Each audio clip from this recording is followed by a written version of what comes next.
Hello, I'm Betty Crane. It is Wednesday, June 22nd, 2011, and it is my pleasure to be spending some time today with Mr. Ben Stein, a well-known citizen of Cartersville. Ben, welcome. Thank you. Thank you. I want to talk a lot about your history here. I know that you were born in Cartersville. Indeed, I was. When and where? Do we have to give the date so early in the discussion? 1938, and it was on Cherokee Avenue. There was a clinic there and a house, which is no longer there. It's close to that alley where Mrs. Summey lived, Laura Summey, and it has been torn down. Well, I know there must be a marker somewhere. There Ben should Stein be. was born There here. should That be. should be. If not, we'll see to it. Oh, good. Excellent.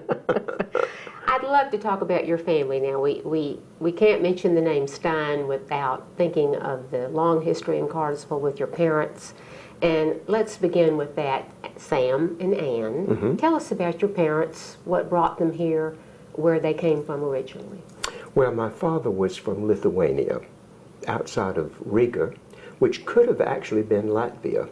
But in those days, we don't know exactly according to the boundaries in which country it was. But anyway, in that area near Riga, which is still there, he came in 1921, I believe it was, to Atlanta. And on his way, well, actually he came here to be with a cousin who had a distribution company for small businesses and was also his sponsor for coming from overseas. And he worked with him, and during that time went up to visit a cousin of his in Baltimore who had married Fannie Miller was her name, but Fannie Cohen. And she had a sister, Ann Cohen, who ended up being my mother. On the third meeting that Sam had with Ann, they were married. Really? And this was in 1922, I believe that's correct, yeah. 1922. All right, and then from there?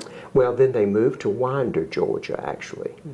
And my uncle had a store here in Cartersville, and after staying in Winder a very short while, maybe only a year, they came to Cartersville, and that's where they ended up staying. The uncle moved to Carrollton, so they had the store here. So what was the store at that time? It was a general type store. They had all kinds of things, all clothing for men, women, and children. Piece goods and notions, to sell, shoes, and even hardware items like pots and pans and detergents and that kind of thing. Now, and where was it located? It was on the corner of Main and Irwin Street. That was the very beginning of Stein's. Correct. What was it called? Stein's. Stein? Yeah. Okay. Yeah, it was known as Stein's from the first time. So it dates back from 1923, actually, with my father's ownership. What are your earliest recollections of the store when you were young? Well, I always worked in the stores, I don't think as an 8-year-old, but probably as a 10-year-old. And I guess the thing that I do remember the most are the late Saturday nights, because the store stayed open until 11, sometimes on Saturday evening, because that was when the major shopping was done. You see, Cartersville, Bartow County, was very agricultural in those days. Very much. And so people had to shop when they were not working in the fields. Was it the only store like that in Cartersville at that time? No, actually there was another one. I don't know.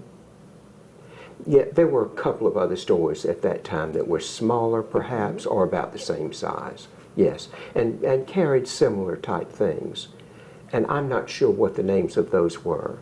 As I grew up, got older, there was Delancey's, which was down the street about where Knight's is. And then there was the Fair Store, which was across the railroad track over where Wall to Wall Frames is. Because on the front of their store in the floor, you see part of the name, the Fair Store. The streets, I assume, were not paved at that time. Exactly. A lot of dust back in those days. Right. No air conditioning. Definitely no air conditioning. And heat, which was from a stove in the back of the store. And at that time, the early years, before my time actually, it was only one store, which was the one on the corner, the two-story building. And then in the late 30s, I think it was, or early 40s, they took the second store over in with Stein's and broke the wall out. So that was the second division. That's where the men's were, clothing, and the shoe department, and the office space. And the stove, which kept us warm, was in that side of the store. My goodness. And so then on the other side was where the men's and the women's and the children's. What was your childhood home like where you grew up? Well, that was on Cassville Road. That house was built when I was a year old. We actually lived on Irwin Street when I was born. And then a year later, we moved over to Cassville Road into that house. Mentioning that you were born, I have to put this in. Another one of our well-known citizens, Jerry White, remembers when you were born because he delivered papers, and he remembered going by your house the day you were born. Well, I was, the doctor at that time was Sam Howell. Sam Howell. Senior, right. Well, were there other Jewish families in the community at that time? Yes, there were, just a few. I mentioned the two stores. Each of them was owned by a Jewish family. Was there a local synagogue? No, never. We always had to go into Atlanta. And that was always on a Saturday or Friday night? Right, Friday night or Saturday, or during holiday times, which Jewish New Year and Day of Atonement in the fall. Would you say that your mother and father had a strong relationship? Oh, yeah, absolutely. Worked hard? Oh, yes. Mother was in the store all the time. It was a very intricate part of it. She had a very outgoing personality, very humorous, laughed a lot. She liked to be referred to as the laughing lady. And my father was quieter. But he was the main part of the business, but she was the front. In fact, I think it's a fun story. I don't remember this, but I always remember hearing that in early years, she would drive the car out into the country, Bartow County, and she would have someone sitting on the hood of the car who was throwing flyers about sales or special events out into the yards of all the farms and houses that they felt like needed to know. That was the way to advertise. Absolutely, that was the only way to advertise. Do you have an outstanding memory of that time in the early, say when you were 8 years old, or, you know, of being at the store, just some happening that might have... Well, there were a couple of things actually I think are interesting. One is that all the merchandise was delivered by a horse and buggy or cart that came from the railroad station. So that you know, that just seems like it would have been from ancient times, but it wasn't that long ago. Wasn't that ancient, was it? Exactly. And also there were overalls in the store. We used to sell a lot of work clothes. I bet you did. And Agriculture. the overalls were, right. And they were 75 cents a pair at that time. But the main thing I remember was late on the Saturday evening when I was tired, I used to curl up on the overalls and go to sleep. Did you? And waiting to go home. Okay, there were other members of your family. Yes. Share those children with those sisters, because you were the baby, right? That's right. You were the youngest. We don't want to forget that. No, we don't want to forget.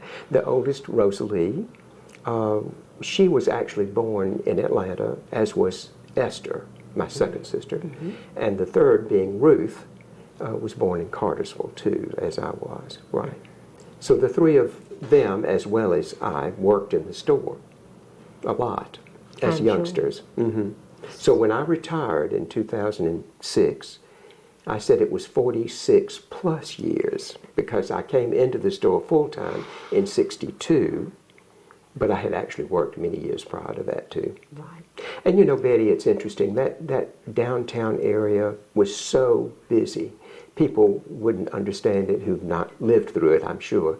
But it was such a busy area with so many people. I can remember on some Saturdays, like particularly the one before Easter when people were anxious to buy clothing, or Christmas time, but this one happened to be Easter, they were buying shoes, and we had so many shoes lying in the floor you couldn't walk through the back end where the shoe department was.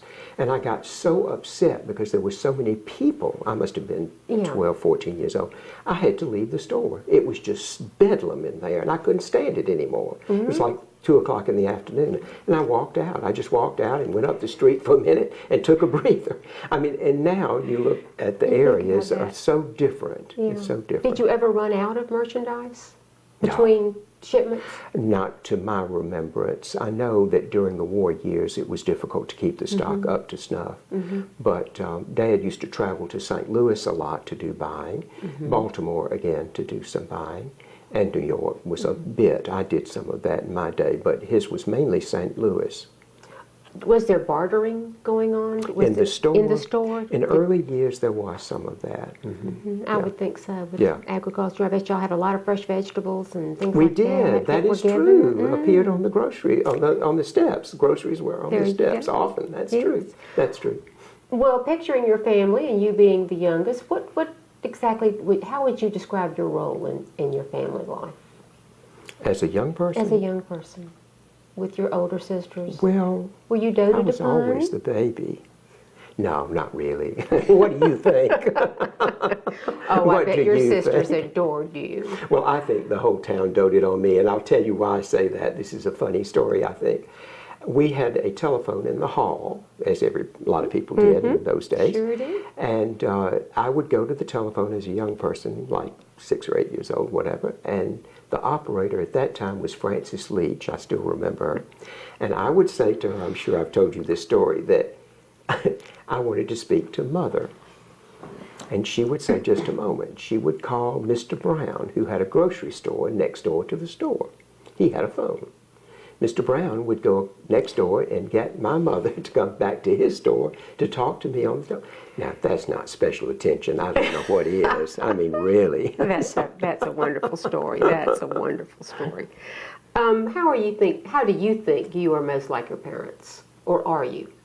When you think Well, I hope I am. I hope I am, because I think they both were neat people. They really were. Daddy was so devoted, but both of them were so devoted to the family. And they certainly trained us and told us and taught us the importance of family. And I still feel it's still, yes, and hardworking too. But I think we still feel that. We had recent events that just prove it. And if I can get that across to my children, which I think we have, I think that's real very blessing. valuable. It's a real blessing. It really is. And yes, they were extremely hardworking people. She was a wonderful cook too, wasn't Oh, she? she loved to bake. On Sunday morning, I've she heard would call stories. and say, Iris, come and get it. And we'd go get it. It would be cinnamon rolls and bread and other delicacies that she enjoyed making. Wonderful, wonderful. Let's move on to Iris is almost as good, though. Oh, listen, I have no doubt. Being a recipient of much of her wonderful culinary. Ooh, that's another interview. Let's move on to your education. Now, what was school like for you growing up in Cartersville? Well, I was in the first class to go through the present high school from 8th grade through the senior year. So that gives you an idea. I graduated in 56. So 4 years prior to that, actually 5 years, I moved into that building. So that was a real memorable experience. But before that, I went to grammar school on Cherokee Avenue, where the agricultural office is. And next door to that, unfortunately, it's no longer there, was the high school. It was a double-story building, which was a women's college school, I think, at the time. Earlier actually, but that was the high school that I did not attend. I was in the new space. Who was your first grade teacher? Do you remember? Or some of the teachers along? Sure, I had, well, you know, that's funny, I don't recall the first grade teacher, but I had Miss Dinks Irick, second grade.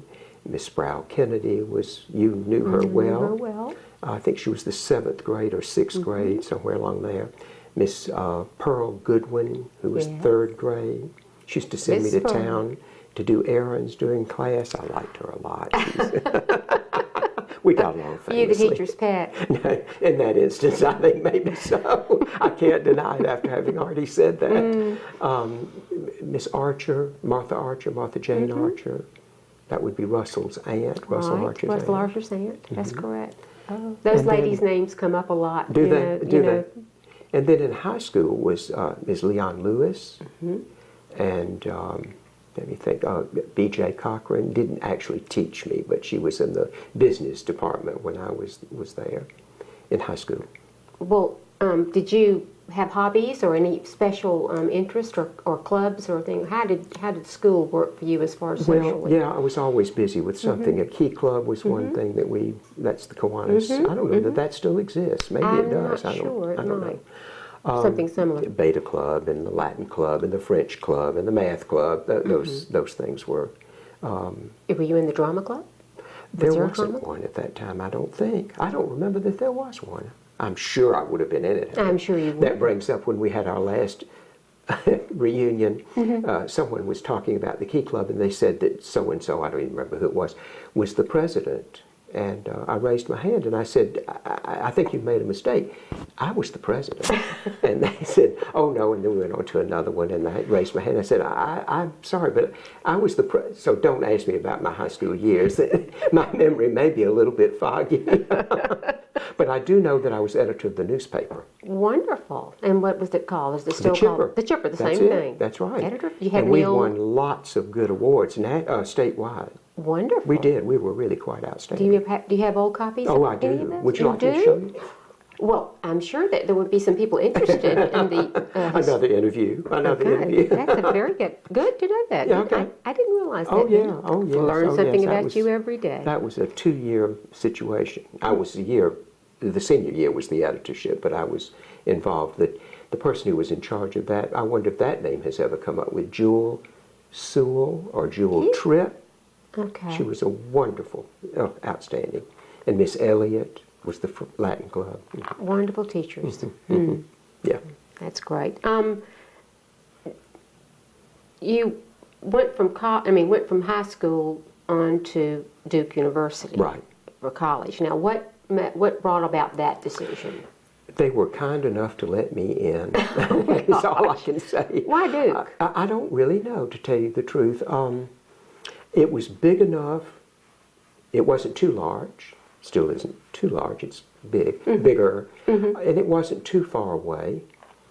And I had visited the campus, I think just looking at schools, and thought it was absolutely terrific.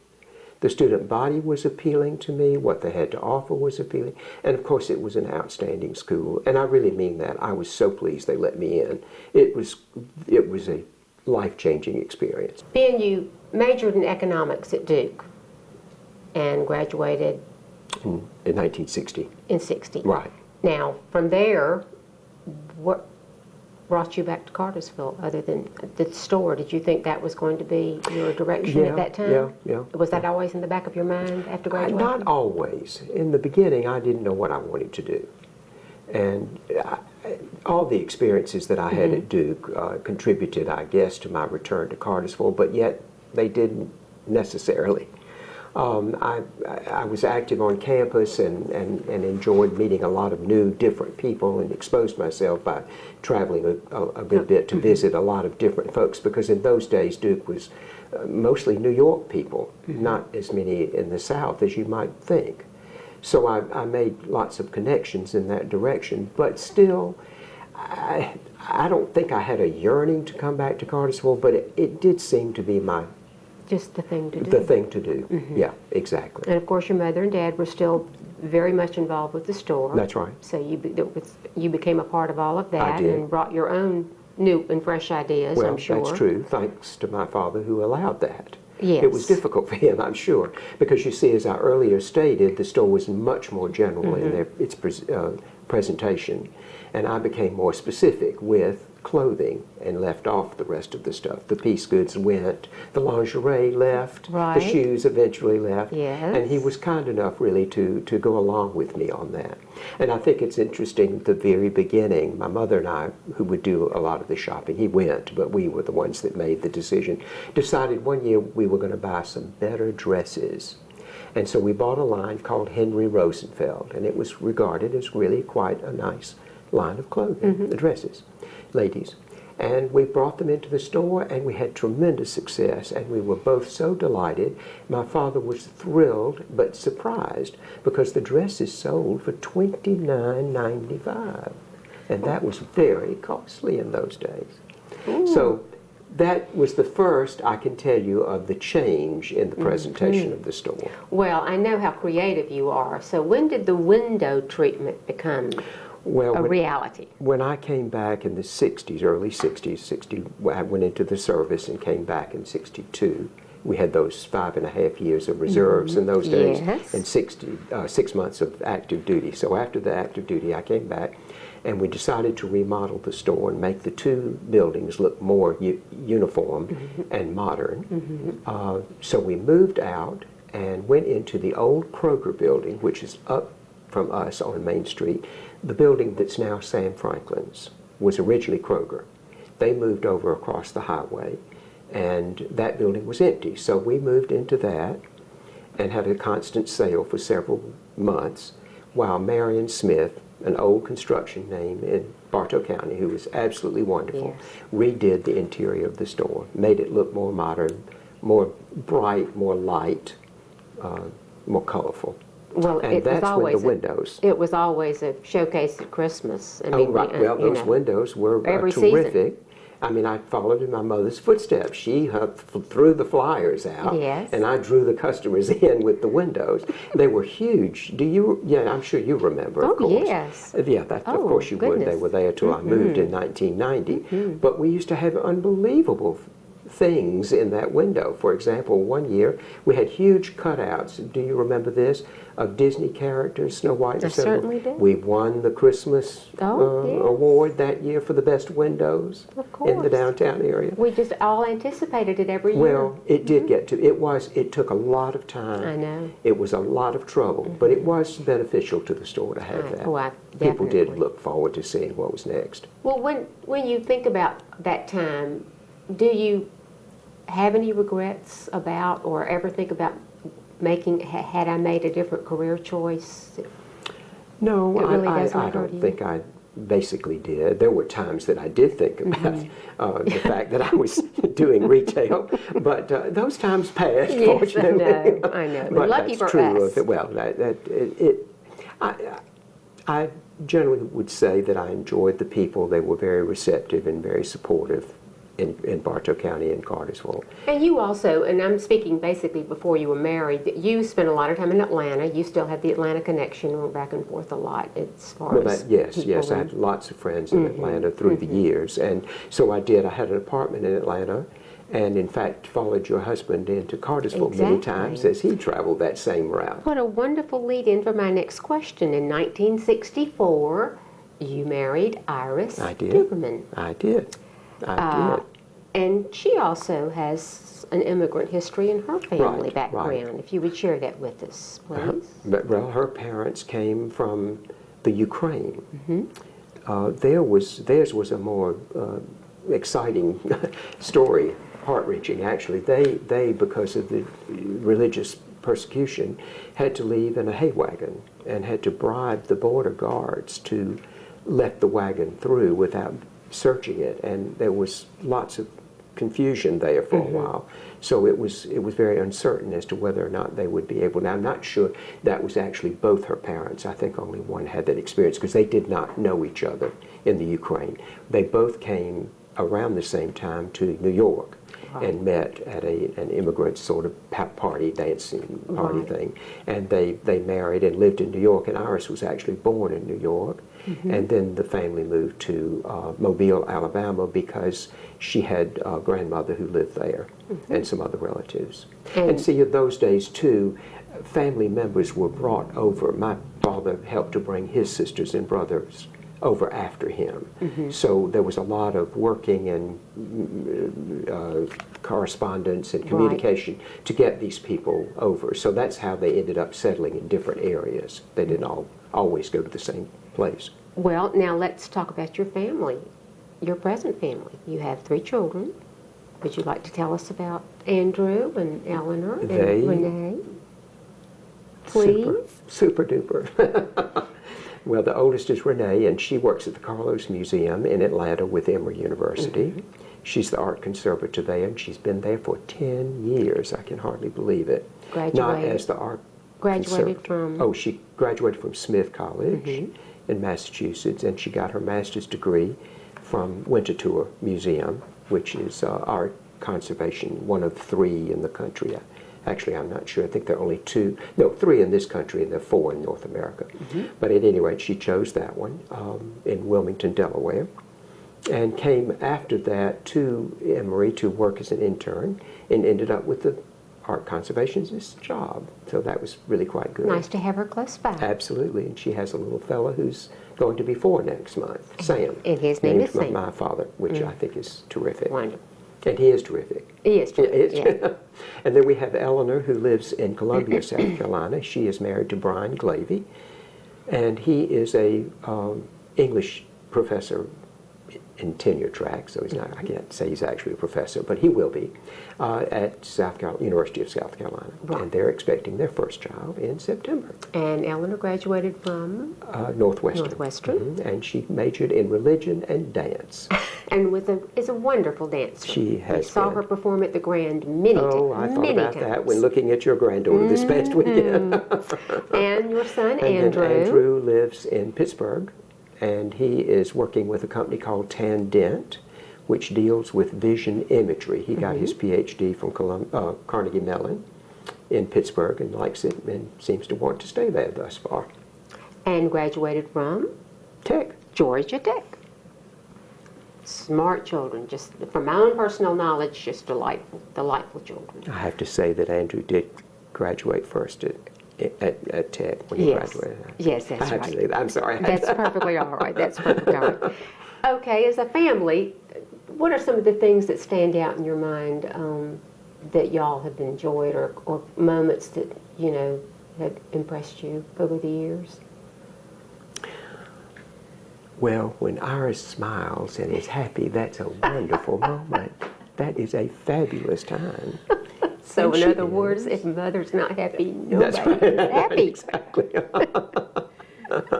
And I must say, she's done a terrific job rearing the children. She gets a great deal of the credit. She's wise, She's humorous, smart, She active. certainly is. Well, both of you are quite a team. Well, Who in the family is most like you?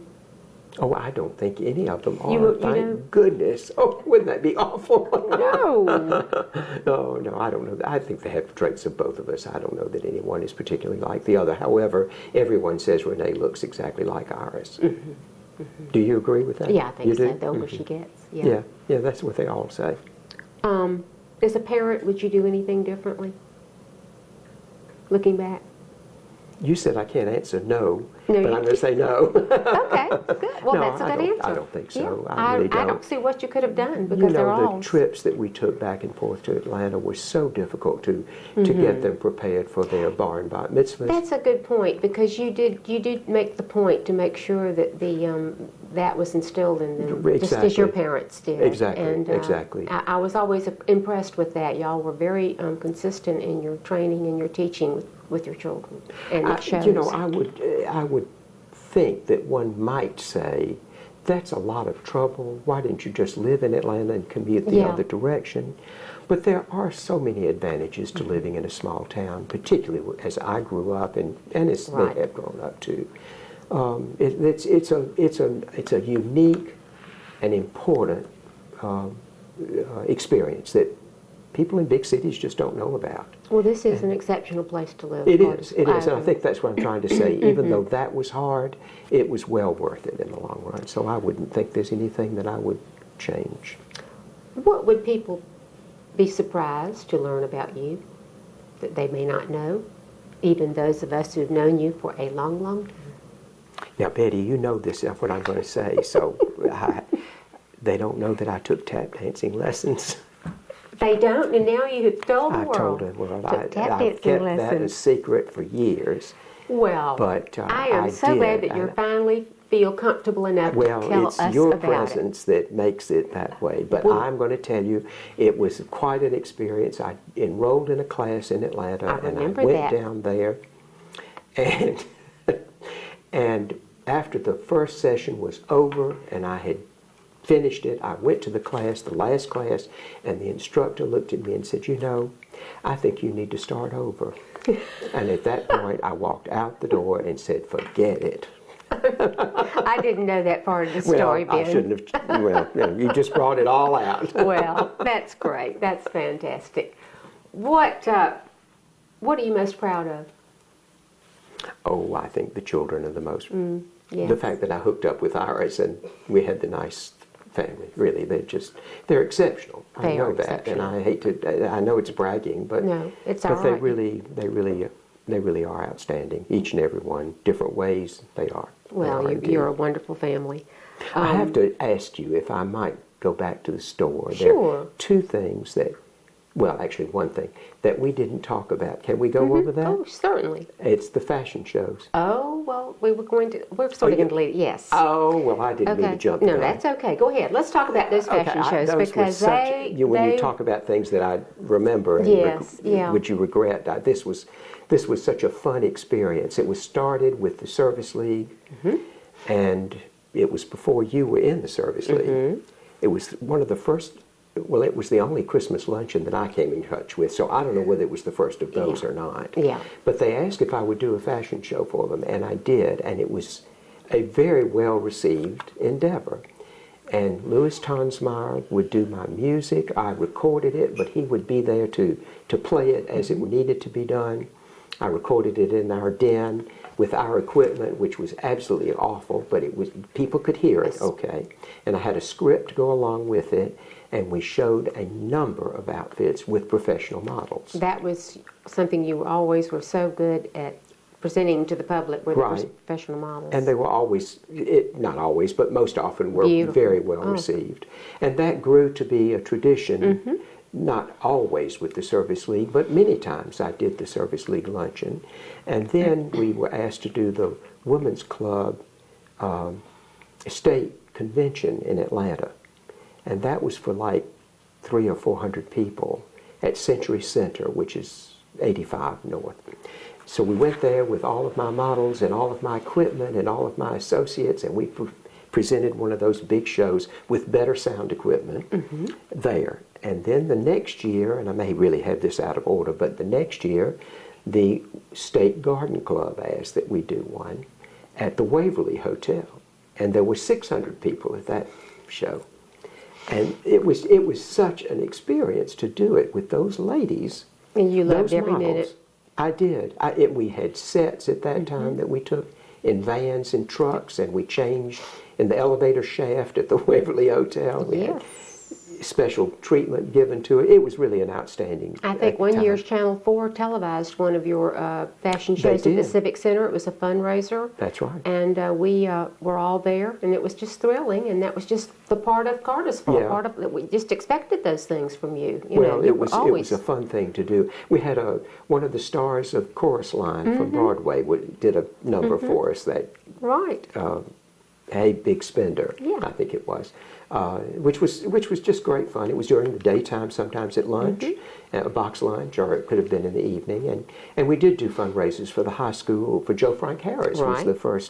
one of his first fundraisers when he was running for governor was a fashion show that we did with Elizabeth there. So that I didn't want to I'm let glad this you time brought- go we were gonna get to by without that. But you would have brought that up. And also, you in the Christmas parade, you always said volunteers doing crazy, interesting things to promote Stein's, and that was among fun. those volunteers, I think, was a familiar I was face always sitting first in across line. from me. Always first in You line. wore fur coats one year, Yes, remember? and then we wore boxes, like we were Oh, that's gift right. boxes, That's right. and we had And to each walk one a long way.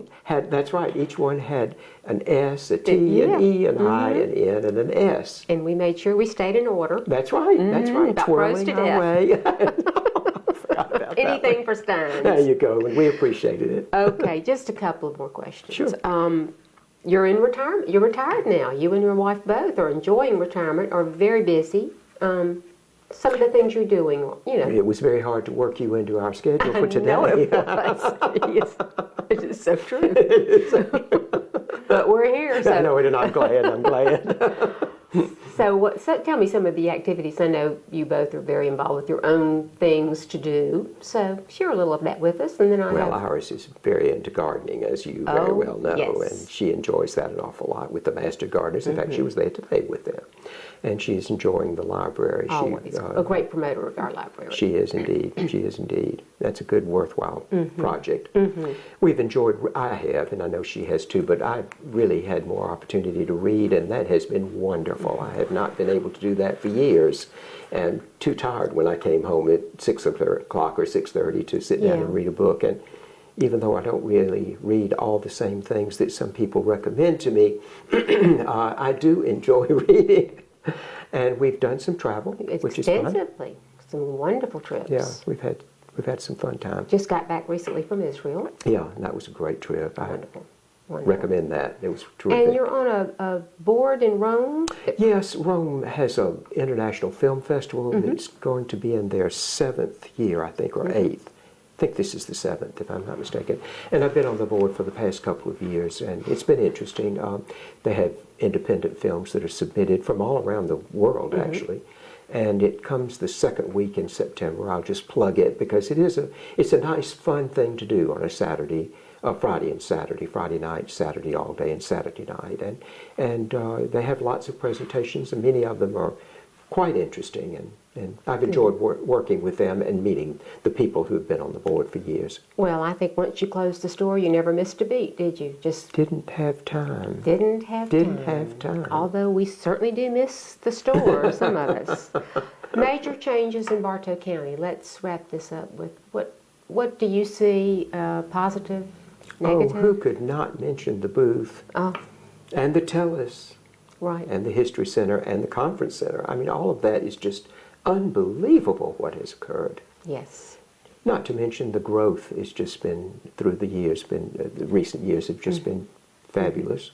I think it's made a tremendous difference in the outlook of Cartersville to have so many newcomers. I can remember, of course, when the first newcomers came, and you know, they were not very helpful and they were not very enthusiastic, but through the years that has certainly changed, and that's been great. I have to say that years ago, early 50s, my dad was on a committee to try to get some industry to Cartersville because it was agricultural then and needed to be, you know, boosted in that direction as well.